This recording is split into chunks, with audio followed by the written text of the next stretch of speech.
কমিশনে কারা মানে দখলদার পুষ্টি নিয়ে কিছু লোক, এই না যে বিজেপির সমস্ত সমর্থক।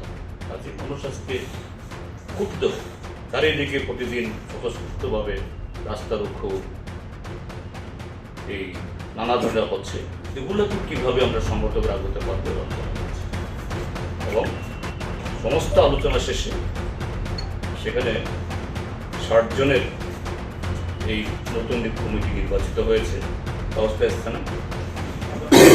হ্যাঁ, তো এই 7 জনের কমিটির মধ্যে 14 জনের নতুন সম্পাদক মণ্ডলী তৈরি হয়েছে।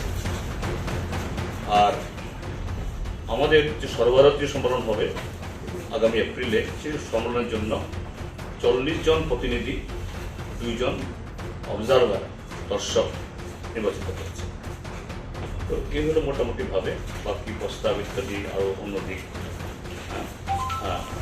এখানে আছে শুধু 60 জন এই রাজ্য কমিটির সদস্য আছে, তার সাথে 2 জন বিশেষ আমন্ত্রিত সদস্য। আমাদের পার্টির এখন একটা ইয়ে হয়েছে, এই সংবিধান হয়েছে 75 বছরের উপরে হলে কোনো কমিটির সদস্য হতে পারে। তো সেই কারণে এই স্পেশাল ইনভাইটি করার মধ্যে দিয়ে আমরা নিয়েছি কমরেড নারায়ণ কর এবং কমরেড পবিত্র কর। আর এখানে বলে রাখি যে আমাদের কমিটিতে 1 নম্বরে যে নাম আছে কমরেড মানিক সরকার, তারও বয়স 75 উপরে। তো সেই জায়গাতে আমাদের পার্টির রাজ্য কমিটি সর্বসম্মতভাবে আমরা এটা অনুভব করেছি, ত্রিপুরাজ্যের চলমান রাজনৈতিক পরিস্থিতিতে কমরেড মানিক সরকার বয়স হলেও শারীরিকভাবে এবং সব দিক থেকে তিনি এখনো অনেক ফিট।